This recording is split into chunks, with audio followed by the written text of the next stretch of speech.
Dites-moi tout.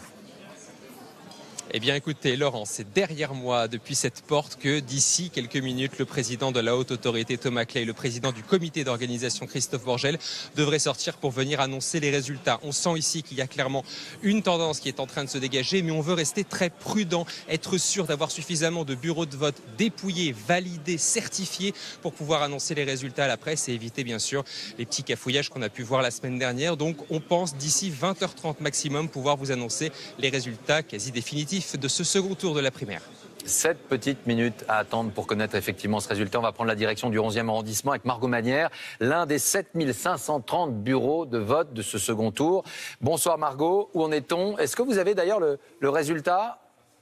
On n'a pas pour le moment Margot. On va faire le point avec Myriam. Alors sur déjà la participation, on le sait, on l'a vu, la participation qui est en hausse pour ce second tour. Est-ce que elle sera suffisante pour renverser la table? C'est en tout cas le vœu et le souhait de Manuel Valls. Myriam, on attend.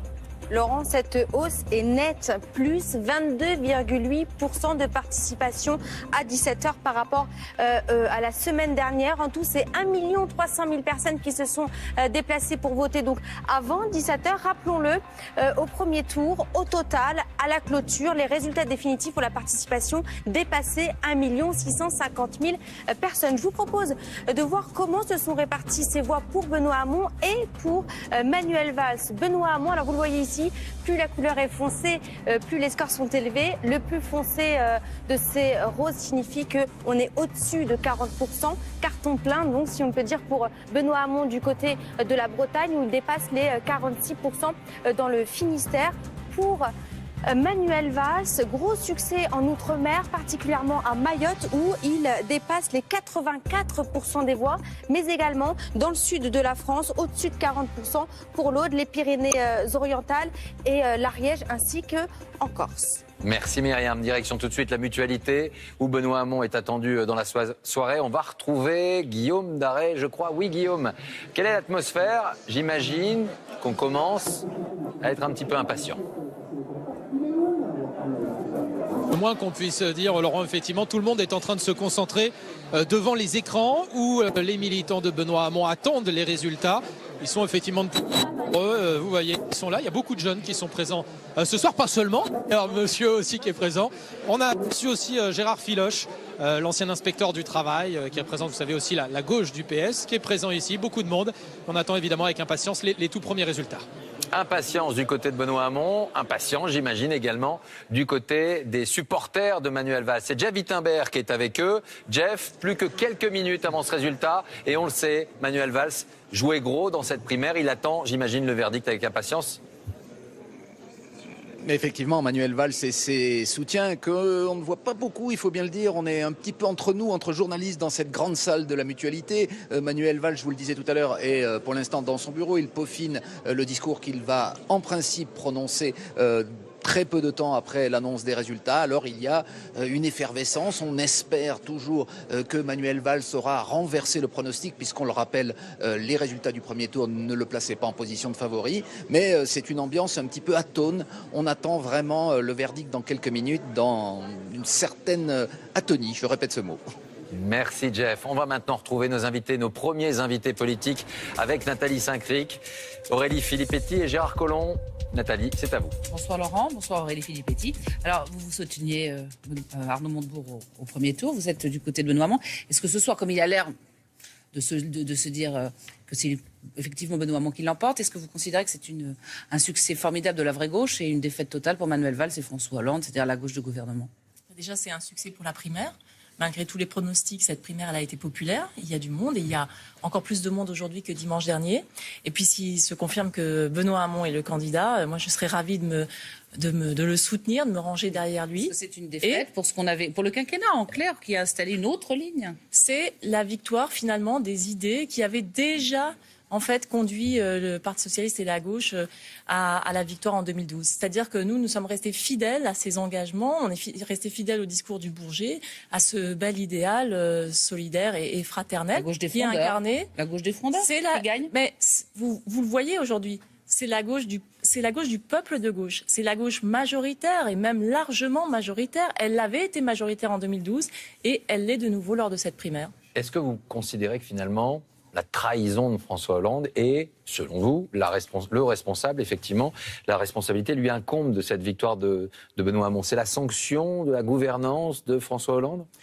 C'est en tout cas la sanction d'un échec, l'échec de sa politique économique, l'échec de sa politique aussi en matière, par exemple, on parle de la déchéance de nationalité, de la loi travail.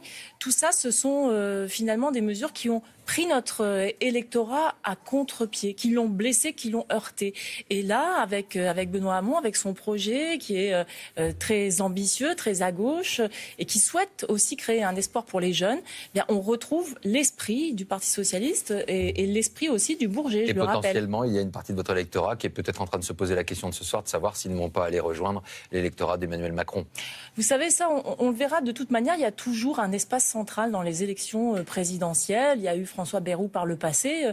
Ce que je constate, c'est que cette primaire, elle a été un succès. Et encore une fois, il y a 10 jours, on disait... 6, c'est pas non plus, il n'y a pas de quoi... Là, on va plutôt s'approcher des 2 millions.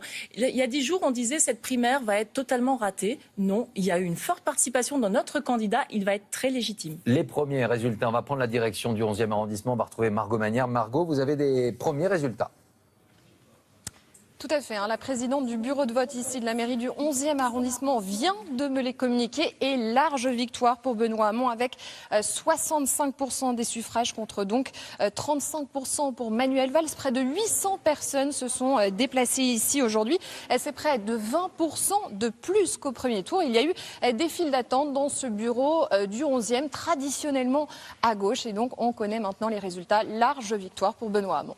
Merci Margot. On va retrouver le sénateur maire de Lyon, Gérard Collomb. Bonsoir. Vous soutenez désormais Emmanuel Macron. Depuis toujours. Depuis toujours. Est-ce que la social-démocratie n'est pas en train de disparaître au sein du Parti socialiste ce soir ? Je crois qu'on voit qu'il y a un espace nouveau qui doit s'ouvrir aujourd'hui et qu'il faut rassembler les Français. Vous voyez, lorsque en l'espace de 10 ans, on a perdu 700 000 emplois industriels, que par exemple chez Aurélie Filippetti, il y a tout d'un coup des régions qui se sont affaissées.